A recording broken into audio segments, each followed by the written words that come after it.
On a cold winter's evening in 1984, within the gilded and silent halls of Buckingham Palace, an unusual audience was taking place. Prince Philip, the Duke of Edinburgh, a man known for his military bearing and no-nonsense punctuality, was engrossed in a remarkably long conversation with an elderly Spanish visitor. The man was unassuming, hunched slightly by the weight of his 72 years, his eyes holding a story far grander than his modest appearance suggested. To an outside observer, he might have been just another foreign dignitary or a distant acquaintance paying his respects. But the quiet intensity in the room, the prolonged engagement from the prince, hinted at a shared secret of historical magnitude. This man was Juan Pujol García, and he held a distinction unique in the annals of modern warfare. He was the only person in history to have been decorated by both opposing sides in the Second World War. On his chest, he could have worn Germany's Iron Cross, an award personally approved by Adolf Hitler for his services to the Third Reich. Beside it, he could have placed the Medal for the Most Excellent Order of the British Empire, MBE, awarded to him by King George VI for his invaluable contributions to the Allied victory. He was a hero to two mortal enemies, a paradox that defied all logic of loyalty and conflict. The central question, one that hung in the air of that regal chamber, was as profound as it was incredible. How did a simple chicken farmer from Catalonia become the most remarkable, and arguably the most important, double agent of the 20th century? To the very few in British intelligence who knew his complete story, Pujol was known by a single, evocative codename, Garbo. The name was a tribute, bestowed upon him by his case officer and partner, Tomas Harris, who considered him the best actor in the world. Like the reclusive film star Greta Garbo, Pujol had created a persona so convincing, a performance so masterful, that it reshaped reality itself. He had deceived the entire German high command, feeding them a meticulously crafted web of lies that would ultimately change the course of the war and save tens of thousands of lives. Yet, for all the medals and accolades, Pujol harbored a private honor that he valued above all others. It was a source of immense personal pride that, as he often stated, he had gone through 2 wars without killing anyone or firing a single shot. His weapons were not guns or bombs, but imagination, psychology, and an audacious talent for deceit. He waged his war from quiet rooms in Lisbon and London, armed with guidebooks, train schedules, and an unshakable belief in his mission. This is the story of how that man, a failed businessman, a reluctant soldier, and a devoted family man, fooled Hitler, helped win the war for the Allies, and then vanished from history, his own death becoming his final, most convincing deception. This is the story of Garbo. The story of the man who would become Garbo begins not in the shadowy world of espionage, but in the vibrant, sun-drenched city of Barcelona. Juan Pujol García was born there on Valentine's Day, February 14, 1912, into a world that seemed stable and full of promise. His father was the liberal-minded owner of a successful paint factory, a man of commerce and progressive ideas who provided his family with a comfortable middle-class life. He believed deeply in the value of education and discipline, and to instill these qualities in his son, he enrolled the young Juan in the Valdemia boarding school. It was a structured environment, but the bond between father and son remained strong. Every Sunday, without fail, the elder Pujol would make the journey to visit his boy, a weekly ritual of paternal connection. It was within the cloistered walls of this school that the first, nascent glimmers of Pujol's extraordinary talent for performance and deception began to surface. Long before he would invent phantom armies for the benefit of German intelligence, he was practicing his craft on a much smaller, more intimate stage. An anecdote from this period reveals a boy who already understood the power of a convincing narrative. On one occasion, desiring a break from the rigors of school life, Juan staged a performance of such theatrical brilliance, feigning a sudden and severe illness, that he completely duped the school's staff. His symptoms were so authentic, his pleas of suffering so believable, that he was promptly sent home to recover. He enjoyed a full week of freedom, perfectly healthy, having learned a valuable lesson. With enough conviction, a lie could be made as real as the truth. It was an early, perhaps subconscious, rehearsal for the grand deceptions he would later stage on the world stage. Pujol's formal education, however, was not destined to last. At the age of 16, his independent and somewhat rebellious nature came to the fore. A fiery confrontation with a teacher, a clash of wills that underscored his inherent dislike for rigid authority, saw him abandon formal education for good. Trading the classroom for the marketplace, he took a job as a shop assistant, a role where his charm and ability to connect with people would serve him far better than academic theory. This was the world where he felt he belonged, a world of practicalities, persuasion, and human interaction. But the secure world of his youth shattered in 1931. The sudden death of his father was a devastating blow, a personal tragedy that left the family without its patriarch and provider. This profound loss was not just a private grief, it was a moment of terrible historical timing. The stability that the Pujol family had known was disappearing, mirroring the disintegration of Spain itself. As the family mourned their lost provider, the nation stood on a precipice. The storm clouds of catastrophic events were gathering on the horizon, and the young Juan Pujol, now thrust into a position of responsibility in a fatherless home, was about to be swept into the maelstrom of a country tearing itself apart. His childhood was over. The political storm that had been gathering over Spain finally broke in 1936, plunging the nation into a brutal and fratricidal civil war. For a young man like Juan Pujol, who possessed little in the way of strong political convictions, the conflict was not an ideological crusade but a deadly trap. His primary instinct was self-preservation, and he made desperate attempts to avoid mobilization, wanting no part in a war that pitted countrymen against each other. But in a nation torn asunder, neutrality was an impossible luxury. The Republican draft eventually caught up with him. To his profound dismay, he was assigned to a cavalry regiment, a particularly cruel twist of fate for a man who harbored a deep-seated hatred for horses. Forced into a uniform he did not want and a role he detested, he served his time, but his heart was not in the fight. Any lingering ambiguity he might have felt about the Republican cause was brutally erased when his mother and sister were arrested by Republican authorities, branded as counter-revolutionaries. This deeply personal blow solidified his opposition to the regime he was supposedly serving. The war was no longer an abstract political struggle, it had invaded his family home and threatened the lives of those he loved most. This act galvanized him into action. Feeling betrayed by the side he was fighting for, he resolved to desert and cross the front lines to the opposing nationalist faction. It was a perilous undertaking, but he succeeded, finding sanctuary in a place of trust and affection. He hid in the home of his girlfriend, Araceli Gonzalez, a brave act of personal loyalty that would forge an unbreakable bond between them. She would later become his wife and play a pivotal, if tumultuous, role in his future. However, his flight from one set of dangers led him directly into another. Upon reaching the nationalist lines, he was not hailed as a hero or a welcome defector but was instead met with deep suspicion. His lack of fervent nationalist ideology and his perceived sympathies for the monarchy, a faction not entirely trusted by Franco's phalangists, landed him in a nationalist prison. He had now been a soldier in two opposing armies and a prisoner to both. He was a man caught between the hammer and the anvil, belonging to neither side and trusted by no one.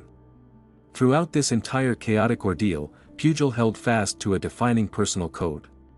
In a conflict that claimed over 500,000 lives, it is a verifiable fact that he never fired a single shot. His war was one of survival, not combat.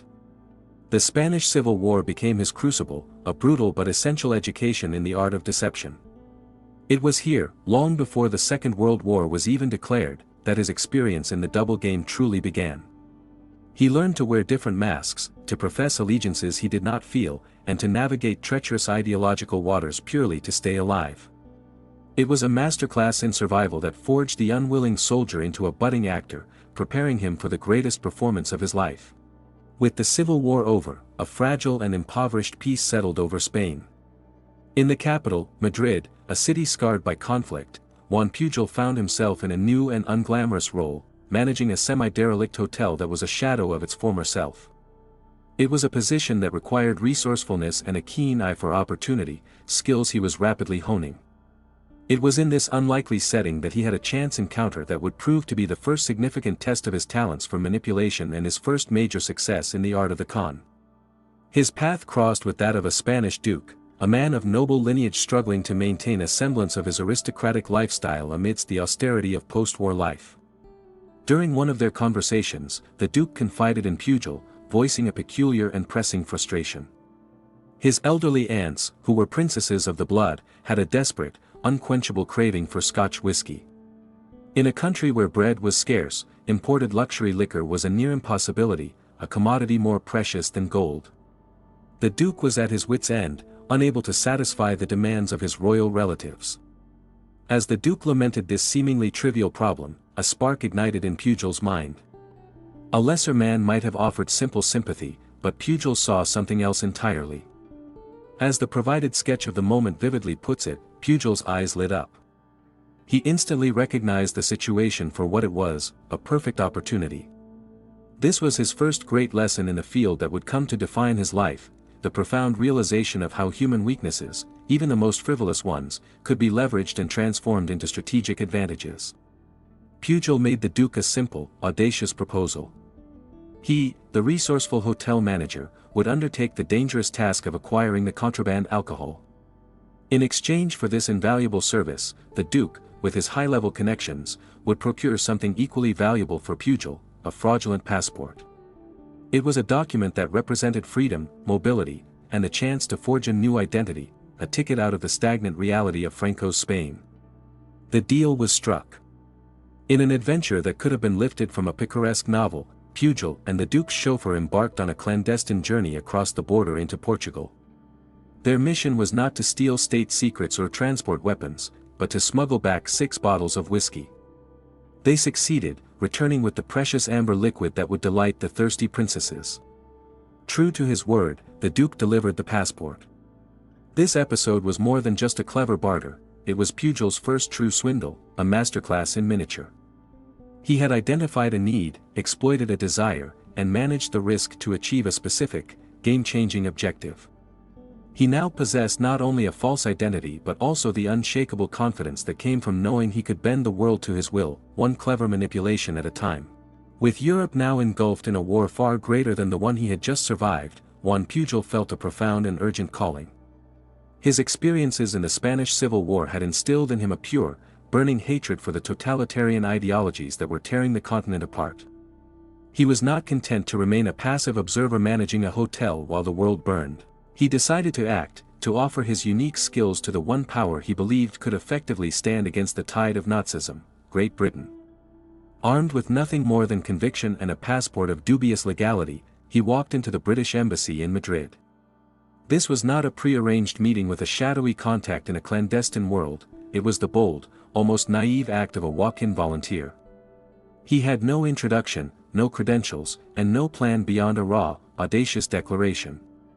His opening words to the officials were as direct as they were startling, a phrase that would become legendary in its simplicity: "I am a Spaniard, I hate fascism and I want to work as a secret agent." To the seasoned intelligence officers and career diplomats of the embassy, this was not the behavior of a serious candidate. It was the stuff of fantasy, an outburst of misplaced patriotic fervor. As one contemporary from British intelligence later recalled, the staff concluded they were dealing with a madman and promptly showed him the door. The official assessment by MI5, the British Security Service, was equally blunt and professionally dismissive. The rejection was based on cold logic: the man had a complete lack of experience, no useful high-level connections, and possessed no information of value that could be leveraged. In the cautious and highly vetted world of espionage, an unknown, passionate amateur was not an asset, he was a liability. But Pujol was not so easily deterred. Convinced of his own potential and the righteousness of his cause, he returned to the embassy a second time, and then, incredibly, a third. Each visit ended with the same polite but firm rejection.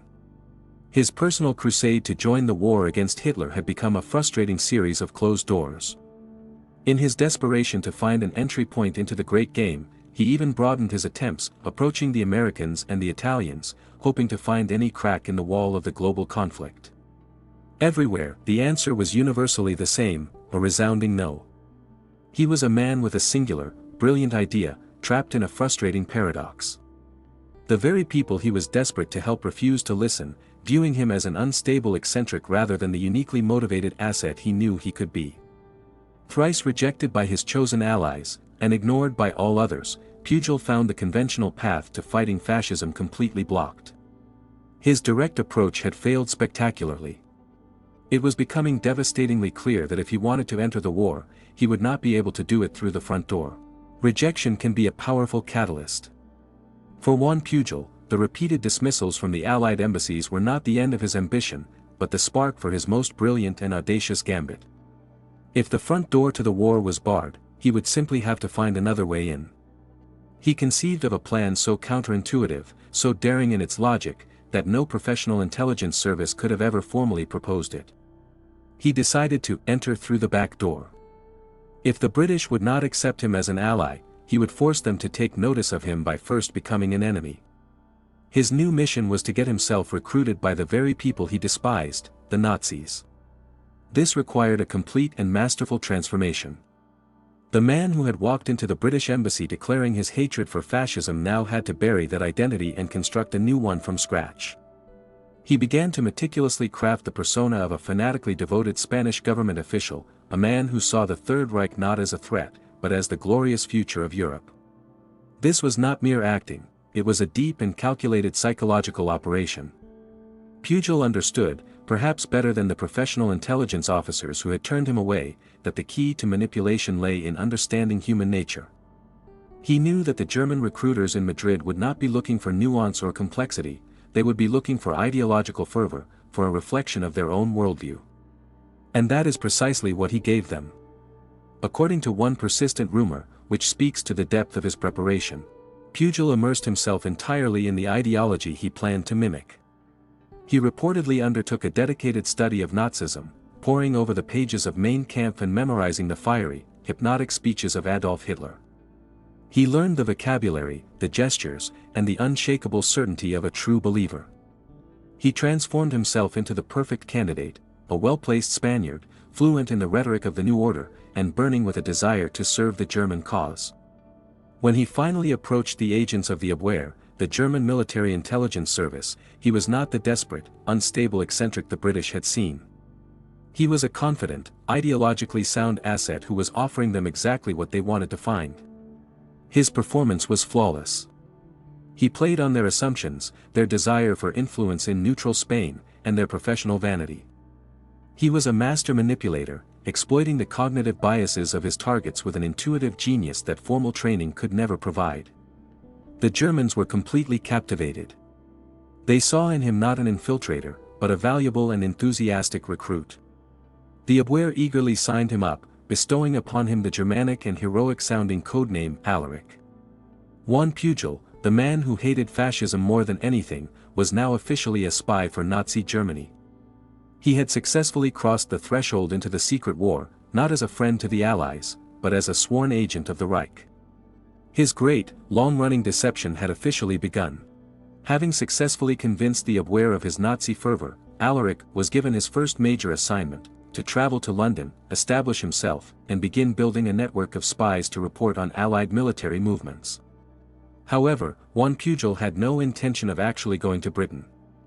Instead of heading north, he moved west, establishing his base of operations not in the heart of the enemy's war effort, but in the neutral, sun-drenched city of Lisbon, Portugal.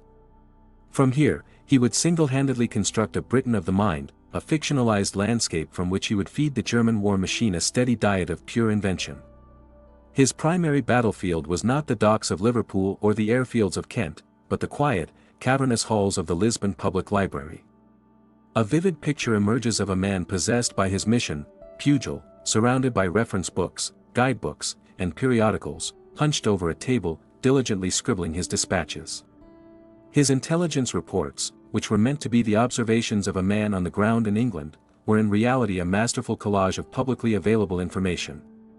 He gleaned details from British newspapers, memorized shipping routes from commercial blue books, and plotted troop movements using nothing more than a tourist map and the published timetables of the British railway system. From these dry, mundane sources, he wove intricate and believable narratives of life and military activity inside a country he had never visited. It was during this period that he realized a single spy, however prolific, was not enough. To make his intelligence seem more authentic and wide-ranging, he began to invent his first fictitious sub-agents, creating a phantom network that existed only in his reports to the WWII.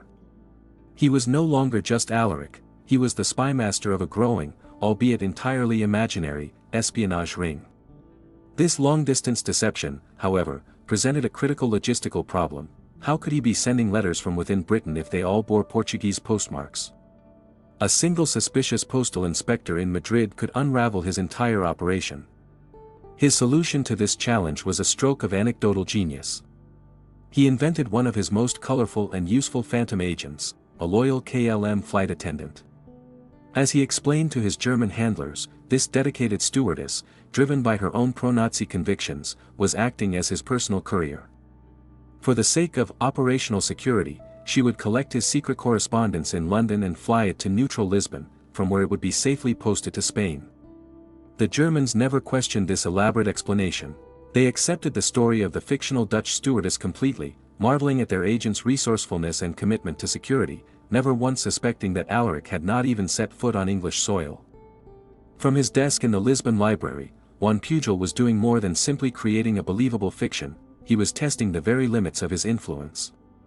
His early reports, while well received, were largely atmospheric. Now, the time had come to see if his words alone could have a tangible, physical impact on the German war machine. He decided to stage his most ambitious deception yet, the invention of a large, entirely fictitious Allied military convoy. With his customary attention to detail, he began feeding his German handlers a series of urgent messages.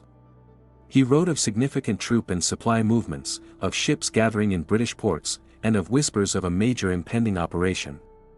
He built the narrative piece by piece until he had painted a convincing picture of a massive convoy preparing to set sail. The intelligence was specific, credible, and, most importantly, alarming. The Abwehr took the bait completely. Believing the information to be of the highest priority, the German High Command acted upon it decisively. In a desperate scramble to intercept a fleet that existed only on paper, they diverted significant and precious military assets. Real fighter squadrons were rerouted, and destroyers were dispatched to patrol the shipping lanes, hunting for a ghost fleet conceived in the mind of one man in a Portuguese library. For days, the German Navy and Air Force expended fuel, resources, and manpower on a wild goose chase. Pujol's genius, however, lay not just in the creation of the lie, but in its masterful delivery. He had carefully calculated the timing of his reports to create a specific psychological effect. His most critical warnings about the convoy's departure were deliberately sent to arrive just a little too late for the Germans to mount a successful attack, but just in time to confirm the accuracy of his intelligence after the fact. This created a powerful feedback loop. The Germans were frustrated by their failure to act in time, but this frustration only served to reinforce their belief in the supreme quality of their agent's information. This reaction was perfectly encapsulated in a message sent to Pujol from his German curator. The message, a testament to the success of the deception, read, "We regret that they arrived too late, but your last reports were magnificent." They lamented their own logistical slowness, never once suspecting the source of the intelligence itself was fabricated. They were hooked.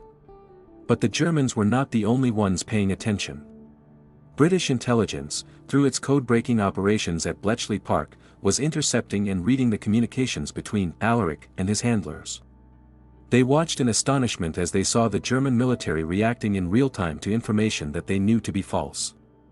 It was the ultimate proof of concept. Here was an unknown agent, operating completely independently, who could single-handedly manipulate enemy forces. As a verifiable fact, it was this single, brilliant episode with the Phantom Convoy that finally and unequivocally convinced the British of Juan Pujol's immense value. The eccentric Spaniard they had repeatedly turned away from their embassy door had just demonstrated that he was potentially one of the most powerful weapons of the war. They knew they had to find him, and fast. The Phantom Convoy operation had served as Juan Pujol's spectacular, unsolicited audition for the British intelligence services. Having seen definitive proof that the Germans not only trusted but acted upon his reports, MI5 wasted no time in locating their rogue asset. In 1942, the man they had once dismissed as a crank was brought to London, not as a prisoner or a defector, but as a priceless weapon to be aimed at the heart of the Third Reich.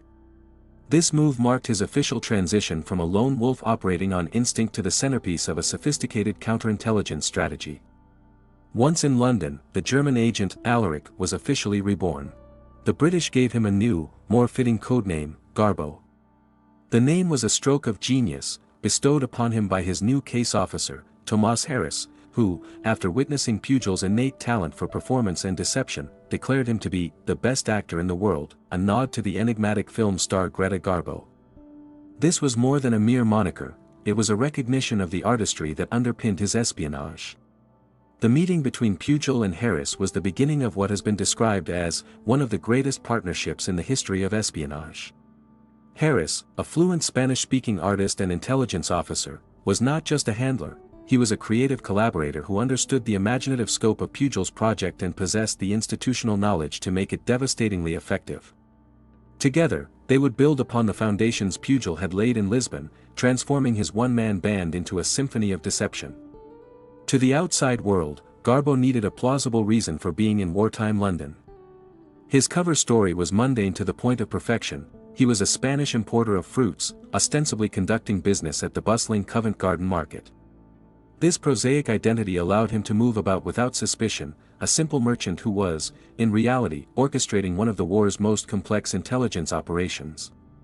Behind this facade of a simple fruit trader, Pujol was engaged in an immense and relentless effort. The work was his entire life.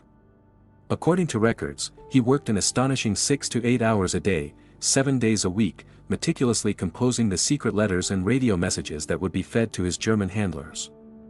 This was not a passive role, he was the writer, director, and star performer in a continuous drama.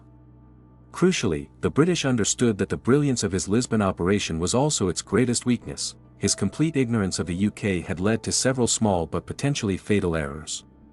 To prevent these mistakes from recurring, they provided him with a dedicated intelligence officer whose job it was to act as his eyes and ears. Before Garbo reported on troop movements in a certain town, the officer would scout the location, providing real details, the names of pubs, the feel of the streets, the local landmarks, that would lend an unshakable veneer of authenticity to Garbo's fictional reports. The amateur from Lisbon was now a fully professional agent, backed by the resources of the British state and ready to build his phantom network on an industrial scale. While Agent Garbo was achieving unprecedented success in his war of deception, a dangerous and highly volatile front was opening up in his own home. His wife, Araceli González, who had bravely hidden him from Republican forces during the Spanish Civil War, was now a prisoner of a different kind.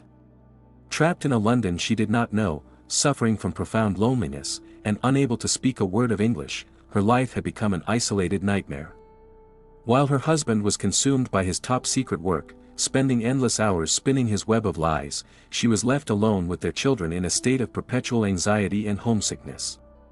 The immense pressure and isolation finally became unbearable. Araceli reached a breaking point.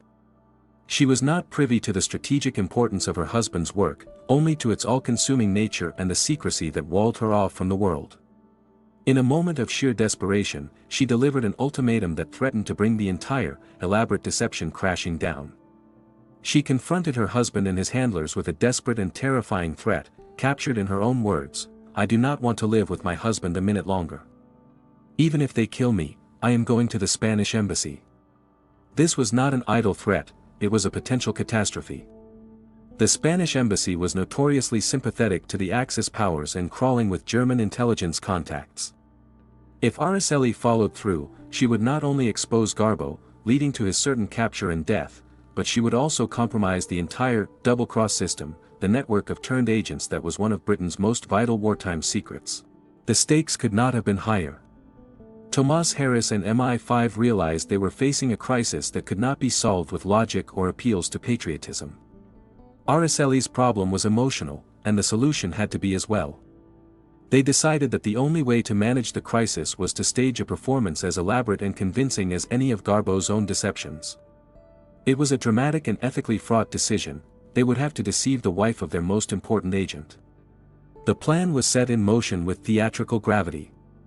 Tomás Harris formally informed a distraught Araceli that, as a result of her threat, her husband had been arrested. He told her that her actions had been interpreted as a security breach, and Pujol was now paying the price. To make the ruse utterly convincing, she was taken on a chilling journey. With her eyes covered by a blindfold, she was driven to an official interrogation center, a secure and intimidating facility used by MI5. There, in a stark and controlled room, she was allowed an emotional, carefully supervised meeting with her imprisoned husband. She saw him looking defeated and disgraced, a man whose vital mission had been destroyed. The psychological shock of seeing the apparent consequences of her actions worked exactly as Harris had hoped. Overwhelmed with guilt and fear, Araceli broke down, recanted her threat, and swore her loyalty and silence. The gambit had succeeded. The Garbo operation was saved from the brink of disaster, not by foiling the WWII, but by orchestrating a heart-wrenching piece of theater for an audience of one. With the full backing of MI5 and the creative partnership of Tomas Harris, Garbo's operation evolved from a solo performance into an epic theatrical production. The task now was to systematically build upon the handful of imaginary agents he had conceived in Lisbon and construct an entire, fully fledged espionage network. This was not a matter of simply inventing names, it was a meticulous, step-by-step process of creation, giving birth to a phantom army of 27 spies who would become the WWII's primary source of intelligence from Great Britain. Each of these 27 phantoms was brought to life with an astonishing level of detail. They were not mere codenames but fully realized characters with comprehensive, believable biographies. They had distinct personalities, professions, motivations, and operational territories. This network was a rich tapestry of deception, designed to cover every strategic corner of the British Isles and every echelon of society. The cast of characters included everyone from a somewhat lazy Portuguese businessman named Carvalho, Agent 1, to a group of radical Welsh nationalists dubbed the Brothers of the Aryan World Order. The network's key players were fleshed out with particular care. There was William Gerbers, Agent 2, an Englishman of Swiss-German descent whose tragic death would later become a major subplot in Garbo's drama. The most crucial role was that of Carlos, Agent 3, an educated Venezuelan who was presented as Garbo's chief deputy and most trusted second-in-command. And to provide intelligence from the critical Mediterranean choke point, there was Fred, Agent 4, a disgruntled waiter working in Gibraltar with access to the gossip of Allied sailors. Each agent was a puppet, and Garbo, the master puppeteer, made them dance for their German audience. The level of interactive detail in managing this network was best exemplified by a now legendary anecdote involving a cake. One of the network sub-agents, designated 3-1, was tasked with sending a highly sensitive aircraft recognition handbook to Garbo's German handler in Lisbon. To ensure its secure passage, Garbo concocted a plan of almost whimsical complexity. He instructed that the handbook be baked inside a large cake. This cake was then to be entrusted to a real KLM pilot flying from London to Lisbon, who would act as an unwitting courier. To authenticate the delivery and signal that it came from the correct source, the cake was to be accompanied by a note with a seemingly innocent inscription, with best wishes to Odette. The key was in the spelling. The inclusion of 2 T's in Odette was a secret indicator, a pre-arranged sign confirming the package's authenticity to the Germans. The plan worked perfectly. The Germans received their intelligence baked into a pastry, never suspecting that the entire network, from the agent to the courier's instructions, was a brilliant fiction orchestrated from a London office.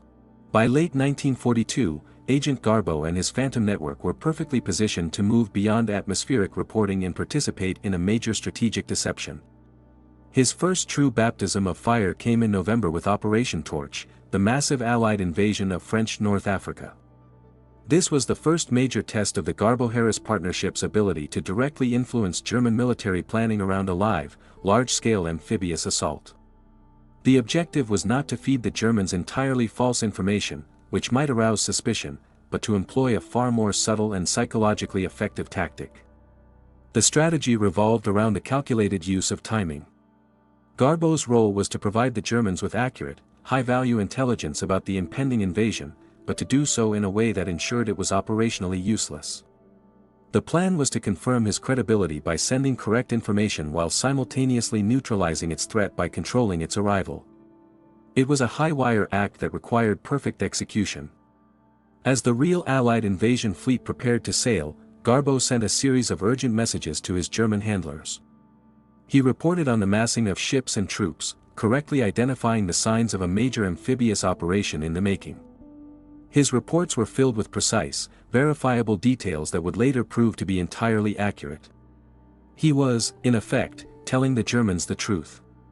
The crucial element, however, was the method of delivery. According to the verifiable facts of the operation, the key letter containing the definitive warning about the North African landings, their scale, nature, and imminent departure, was dispatched before the operation officially began. This was a critical detail that would protect Garbo's reputation. However, through a carefully managed delay, the letter was timed to arrive in Madrid several hours after the first Allied boots had already hit the beaches in Morocco and Algeria. For the Abwehr, it was a moment of profound frustration and renewed admiration. They had received a perfect warning from their star agent, Alaric, but it had come too late to mount any effective counterattack. From their perspective, the intelligence was flawless, the only failure was in the slowness of the mail. This successful deception reinforced their absolute trust in Garbo's capabilities and the reliability of his network. They were now more convinced than ever that they possessed an invaluable asset inside Britain. For the Allies, Operation Torch was a resounding success, proving that Garbo was not just a tool for sowing confusion, but a precision instrument capable of shaping the enemy's perception of reality during a critical military event. The successful deceptions surrounding Operation Torch were merely a dress rehearsal for Garbo's ultimate performance. As the Allies began planning for the full-scale invasion of Northwest Europe, it became clear that the element of surprise would be paramount. To achieve this, a deception of unprecedented scale and complexity was devised. This grand strategy was codenamed Operation Bodyguard, with its most critical component focusing on the invasion location known as Operation Fortitude. Juan Pujol and his ghostly network of 27 agents were placed at the very heart of this plan. He was to be the primary channel through which the greatest lie of the Second World War would be told. The core objective of Operation Fortitude was brilliantly simple in its conception but staggeringly complex in its execution. The entire effort was geared, as the official strategic plan stated, to make the German command believe that the main attack will be in the Pas-de-Calais area or to the east, to maintain maximum forces there at the expense of other areas, especially the Caen area in Normandy. Pas-de-Calais was the most logical choice for an invasion, the shortest distance across the English Channel, and the Germans were already predisposed to believe it would be the main target. Garbo's mission was to take this assumption and transform it into an unshakable certainty in the minds of the German High Command. To achieve this, Garbo unleashed a relentless torrent of disinformation. In the 6 months leading up to the invasion, he and his network transmitted an astonishing 500 messages to the Abwehr.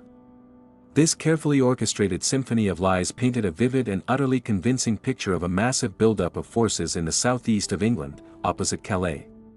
His phantom agents reported on the movements of the fictional 1st U.S. Army Group, FUSAG, commanded by the famous General George S. Patton. They described encampments, divisional insignia, and the sounds of mobilization where none existed, building a reality that was more compelling to the Germans than the truth. The culmination of this 18-month-long deception arrived in the pre-dawn hours of the most pivotal day of the war. On June 6, 1944, at 3 a.m., just as the real Allied armada was closing in on the beaches of Normandy, Garbo sent a frantic and urgent radio message to his German handlers. He warned them that a major invasion was underway. The timing of this message was the final stroke of genius. It was sent far too late for the Germans to contemplate moving their powerful 15th Army and its panzer divisions away from Pas-de-Calais to engage the Normandy landings. Yet, it was just early enough to serve as the ultimate confirmation of his own vigilance and credibility. The Germans now believed the Normandy landings were merely a diversion, a feint designed to draw their forces away from the real invasion that Garbo had long predicted was coming at Calais. His lie was now firmly embedded as truth, and thousands of Allied soldiers landing on the beaches of Normandy would owe their lives to it. To maintain the elaborate fiction of his 27-agent network, Juan Pujol and Thomas Harris understood that the agents could not simply be disembodied sources of information. They had to be human. To make them believable to their German handlers, they had to have messy, complicated, and deeply human lives. This led to the creation of an ongoing subplot, a veritable theater of the absurd, where the personal dramas of the phantom agents were just as important as their intelligence reports. The network became a soap opera, and the Abwehr was its most devoted audience. Garbo's dispatches were filled with the trials and tribulations of his fictitious team. He would report on the crippling gambling debts of Agent 6, whose unreliability had to be carefully managed. He would lament the distracting love affair of Agent 7, 4, whose relationship with a British girlfriend was supposedly causing operational security risks. He even manufactured bitter arguments and feuds between Agent 5 and his sub-agent, 5, 1, presenting himself to the Germans as a stressed but capable spymaster struggling to keep his unruly network in line. The most dramatic of these subplots was the carefully orchestrated death of Agent Gerbers. To add a layer of tragic realism to the operation, Gerbers was reported to have been killed. This event was not just mentioned in passing, it became a full-blown production. Garbo not only reported the death but also organized a pension for Gerbers' grieving widow, creating a financial trail that the Germans were expected to support. The absurdity reached its peak in the aftermath of Gerbers' demise. Garbo informed his handlers that he had discovered Gerbers' encrypted personal documents. He then began sending them cryptic fragments from these files, including the baffling message, "Tuesday, numerous large Ulbeck spotted near." The German codebreakers were thrown into a frenzy. They worked tirelessly, trying every cipher and analytical technique they had to decipher the meaning of the nonsensical word Ulbecks, a term invented by Pujol purely to waste their time and resources. This theatrical performance was fully supported by British intelligence. In a remarkable detail, MI5 would actually publish fake obituaries for deceased agents like Gerbers in the public notices sections of British newspapers.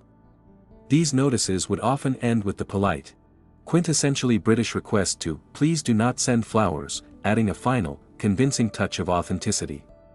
The Germans were so completely taken in by this elaborate charade that they did exactly what the script demanded of them. They dutifully sent funds to Garbo to be passed on to the widows of his fallen agents, financing the upkeep of families that never existed. It was the ultimate proof that the WWII was not just receiving intelligence, they were emotionally invested in the lives of 27 ghosts.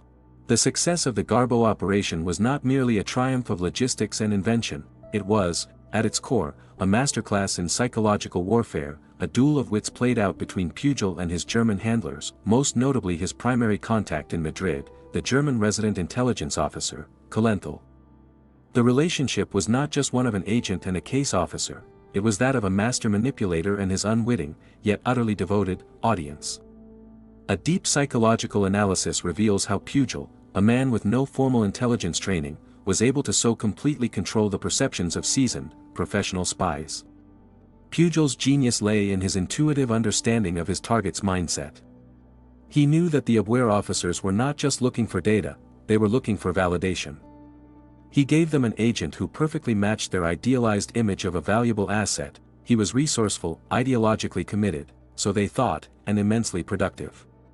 He did not just send them information, he sent them a continuous narrative of success, drama, and intrigue that made them feel like they were running the most effective spy ring in Great Britain. He was selling them a story about their own competence, and they bought it completely. The phenomenon can be understood through the powerful lens of cognitive dissonance. The Germans had become so professionally and emotionally invested in their star agent, Alaric, and his sprawling network that it became psychologically impossible to entertain the notion that it was all a sham. As the operation grew, any facts that might have pointed to the deception, a missed detail, a report that didn't quite add up, were not seen as evidence of a hoax. Instead, they were dismissed or rationalized away. To accept that Alaric was a fraud would have meant accepting their own colossal failure, a level of incompetence that was professionally unthinkable. They chose to believe in the elaborate fiction because the truth was simply too devastating to confront. They preferred the comforting lie to the humiliating reality. This trust was so absolute that it insulated Pujol from scrutiny. He had built a fortress of credibility in the minds of his handlers, a fortress they themselves were now unconsciously defending. The ultimate testament to the reach of his influence lies in a persistent and tantalizing rumor, which maintains that Garbo's reports, meticulously crafted in London, were considered so valuable that they were personally transmitted up the chain of command to Adolf Hitler himself. If true, it means that the fictions spun by a former chicken farmer from Catalonia were not just deceiving intelligence officers in Madrid, but were potentially shaping the strategic worldview of the Führer, a psychological victory of unimaginable proportions. Espionage is an inherently expensive business, requiring vast sums to fund networks, pay agents, and procure secret information. But the Garbo operation was unique not just in its methods, but in its extraordinary business model. It was almost entirely funded by the enemy. Juan Pujol's deception extended far beyond military reports and fictional dramas. He was also conducting a massive and highly successful financial fraud against the Third Reich. He understood that a spy network of 27 agents would have significant operational costs, and he meticulously billed his German handlers for every imaginary expense. The financial scale of this swindle was staggering. A verifiable fact from the records shows that in his first year of operation alone, Pujol managed to coax an incredible £20,000 from the Abwehr. In today's currency, that single year's funding is equivalent to approximately $1.2 million. This money was not simply a salary for Alaric.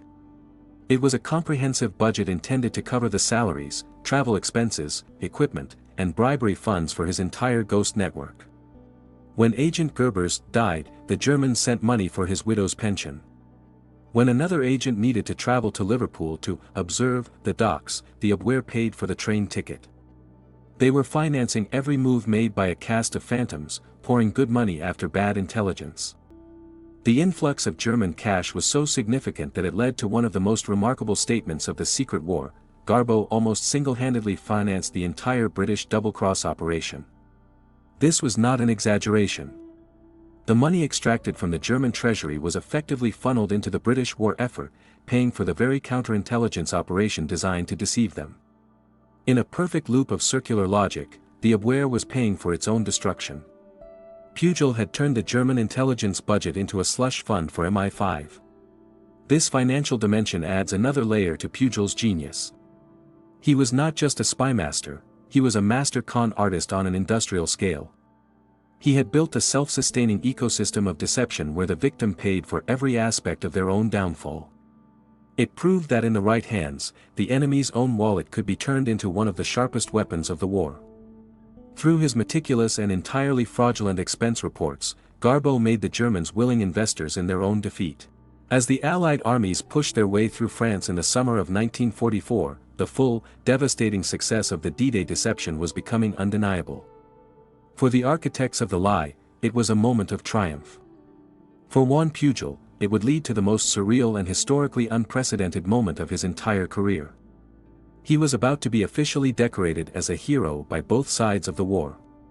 On July 29, 1944, the German High Command, still firmly believing that the Normandy landings were a diversion and that their agent Alaric had given them priceless intelligence, made a formal decision.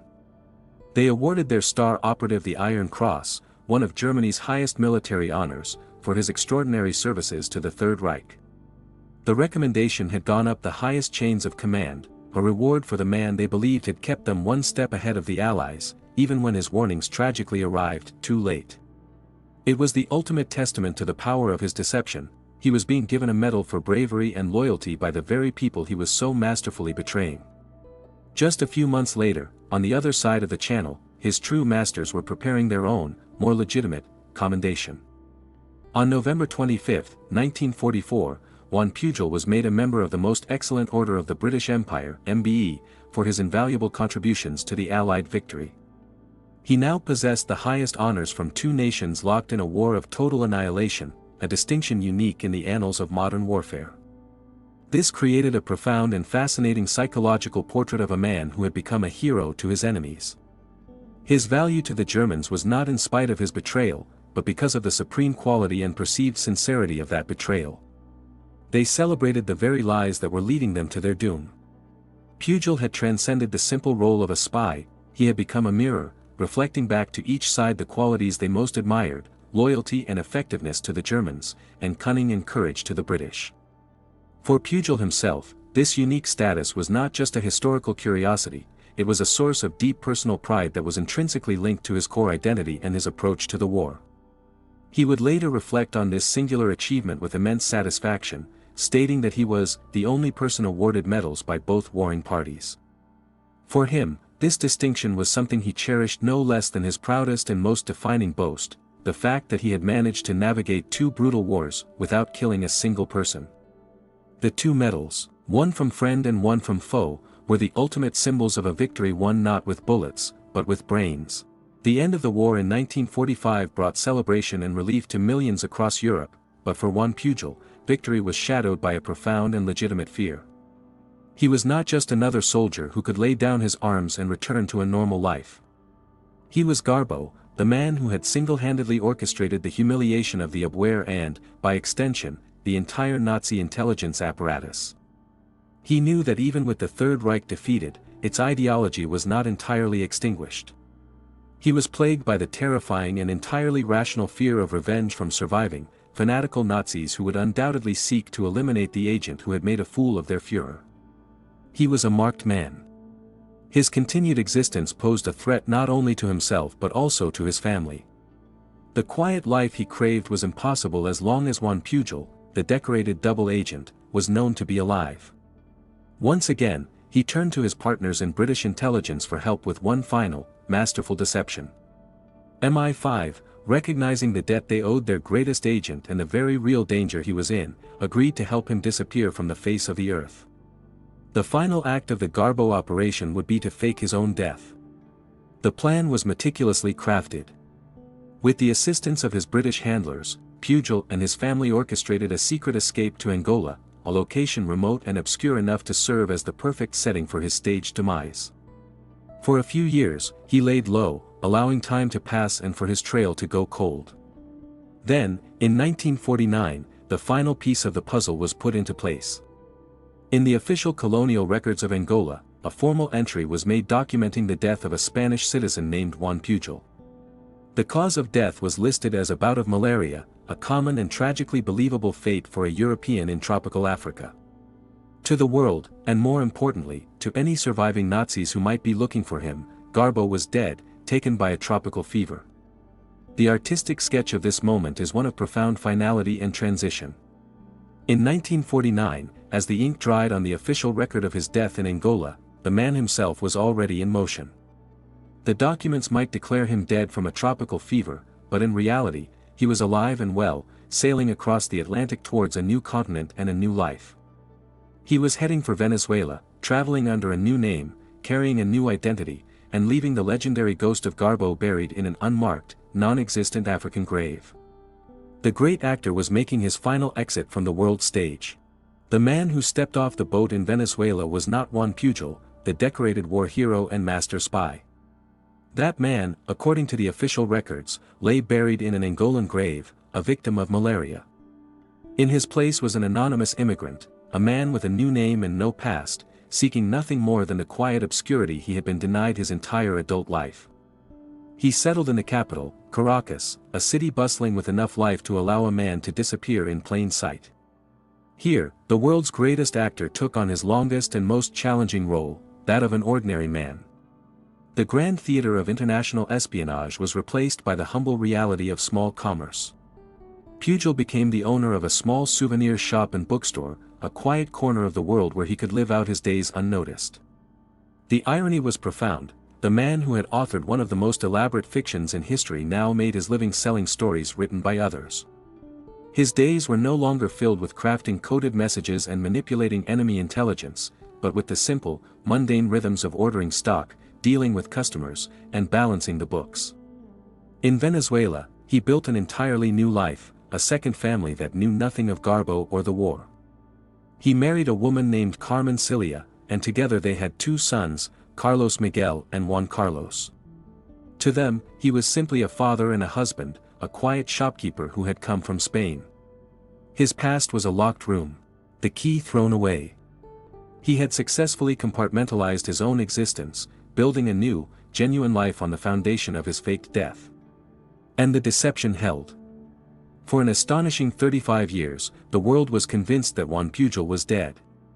His former colleagues in MI5, the enemies who may have hunted him, and even his own family from his first marriage back in Europe believed the story of his demise in Africa. He was a ghost, a legend from a war that was rapidly fading into history. The secret of his survival was perfectly kept.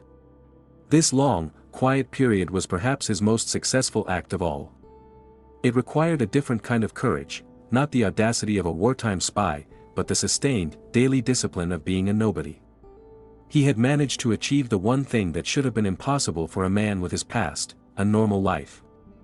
That is, until a determined British writer, refusing to believe the official story, began a near-impossible quest to find a man who, for all intents and purposes, had simply ceased to exist. For decades, the story of Garbo was a closed chapter, a legendary tale from the secret files of the Second World War, its protagonist long dead and buried. But a legend so remarkable could not rest entirely in peace. The ghost of Juan Pujol was about to be resurrected, not by an intelligence agency or a government, but by the relentless, almost obsessive, curiosity of a single British writer, Rupert Allison. Allison, a historian of espionage, was captivated by the Garbo case and harbored a deep-seated suspicion that the official story of his death in Africa was just too neat, too convenient. It felt like one last, perfect piece of misdirection, and he was determined to find the truth. Thus began an extraordinary and often frustrating quest that would span 13 years. Allison was hunting for a man who did not want to be found, a man the world believed to be dead.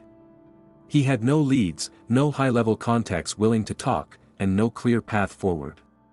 His search was a true needle-in-a-haystack operation, and he was not even sure the needle still existed. His breakthrough came not from a secret file or a clandestine meeting, but from a method so brute force and seemingly hopeless that it bordered on the absurd. Armed with Spanish telephone directories and a stubborn refusal to give up, Allison, as the anecdote from the time tells it, embarked on the monumental task of calling every person named Garcia he could find. It was a seemingly insane strategy, a search for one specific family connection amongst a sea of common surnames. For days, the calls were a litany of dead ends and wrong numbers. And then, a stroke of lightning. Through a chance call to a number in Barcelona, he finally reached the right person, a nephew of Juan Pujol.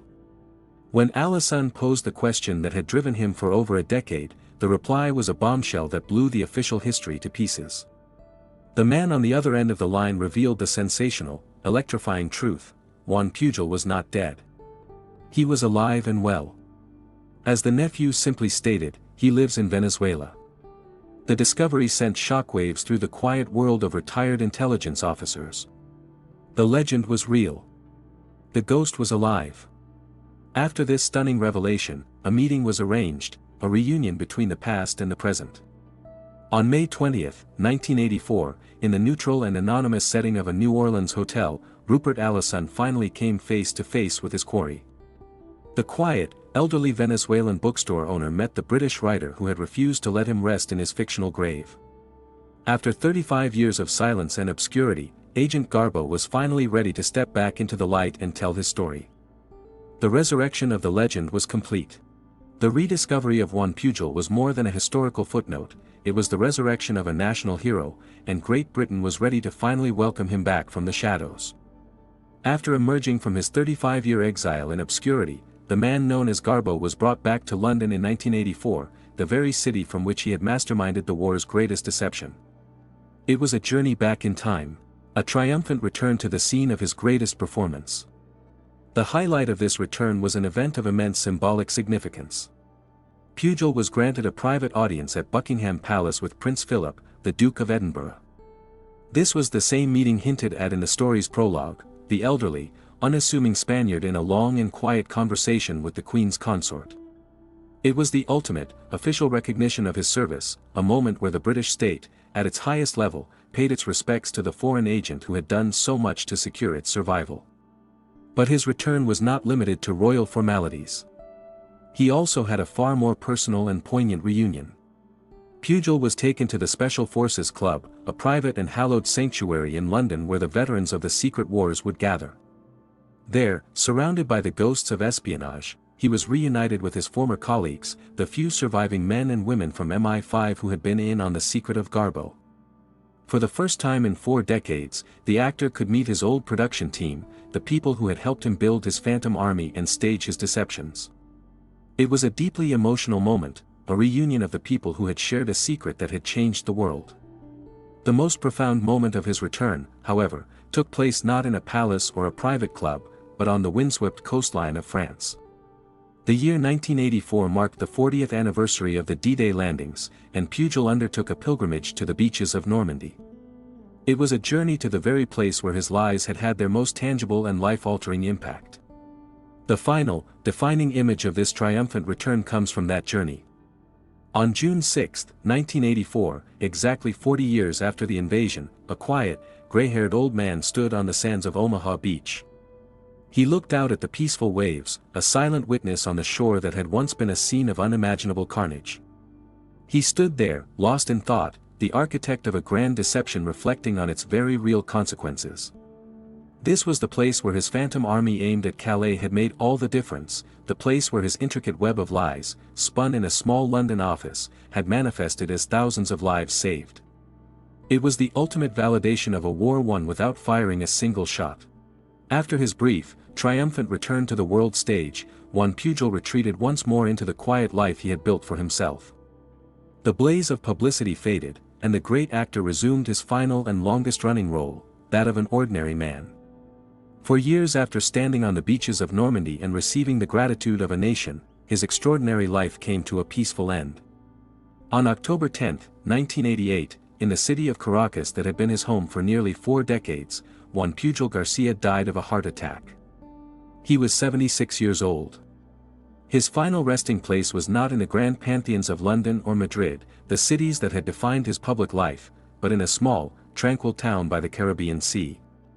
He was buried in Coroni, a place of tropical beauty and quiet obscurity, a fittingly peaceful end for a man whose life had been a whirlwind of risk, deception, and high drama. The great schemer, the man who had held the fate of nations in his hands, was laid to rest, his story finally complete. His death invites a final, philosophical reflection on the incredible paradox of his life. Pujol was a man who operated in a world of shadows, a master of deceit who built a career on the most elaborate and convincing lies. Yet, his deceptions were all marshaled in the service of a profound and overriding truth, the absolute necessity of defeating a totalitarian evil. His story complicates our understanding of the nature of truth and falsehood, suggesting that in the crucible of war, the greatest lies can sometimes be the most powerful weapons for good. He demonstrated that deceit is not inherently evil, its moral value is defined by its ultimate purpose. More than anything, the legacy of Juan Pujol is a testament to the power of a single individual to alter the course of history through sheer ingenuity and will. His story is the ultimate counter-narrative to the idea that history is shaped only by great armies, powerful politicians, and violent conflict. Garbo stands as definitive proof of how one man, armed with nothing more than his intellect and a deep understanding of human psychology, could achieve a victory more significant than that of many generals. He remains a singular figure in the annals of warfare, defined not by the enemies he killed, but by the lives he saved. His proudest boast, that he had navigated the 20th century's 2 most brutal conflicts, without killing anyone or firing a single shot, is the core of his legacy. He was the great schemer, the master manipulator, the world's best actor, a man who wielded lies with the precision of a surgeon and, in doing so, helped save the world. The story of Juan Pujol García did not end with his death in 1988. His work, once a closely guarded secret, has become a foundational text in the study of modern intelligence and the art of disinformation. Operation Garbo was not just a successful wartime ruse, it was a masterclass in strategic deception, and its influence continues to resonate in the corridors of intelligence agencies to this day. It stands as the ultimate case study in how a well-constructed narrative, aimed at the psychological vulnerabilities of an opponent, can be more effective than a division of tanks. The core of his legacy lies in the analysis of his methods of psychological manipulation. Pujol was not a trained psychologist, yet he possessed an intuitive and profound understanding of the human mind. He grasped that his targets were not rational calculating machines, but human beings susceptible to vanity, confirmation bias, and emotional investment. He didn't just feed them information, he fed their preconceived notions, building a world that they desperately wanted to believe in. His success demonstrates that the most effective disinformation is not a complete fabrication, but a distorted reflection of the enemy's own expectations, a lie they are already willing to accept. In the grand sweep of history, Pujol has earned a unique place in the pantheon of great adventurers and schemers. He belongs in a company of figures who changed the world not through force of arms or political power, but through sheer audacity and cunning. He was a trickster on a global scale, a con artist whose swindle had the fate of civilization as its stakes. But unlike many such figures, his deceptions were marshaled for a cause greater than himself, transforming his elaborate cons into acts of profound moral courage. Ultimately, Pujol's story is a powerful lesson in how history is made and understood. He was a man who not only participated in a pivotal moment of the 20th century but actively shaped its outcome through the control of information. It is perhaps fitting, then, to consider his legacy through the lens of a favorite saying he often quoted, an aphorism from the philosopher Friedrich von Schlegel: "An historian is a prophet in reverse." Pujol was both. He was a prophet who looked forward, brilliantly predicting and manipulating the reactions of his enemies to shape a future he desired. And in his rediscovery, he became his own historian, a man looking back, finally able to explain the truth behind the greatest lie ever told.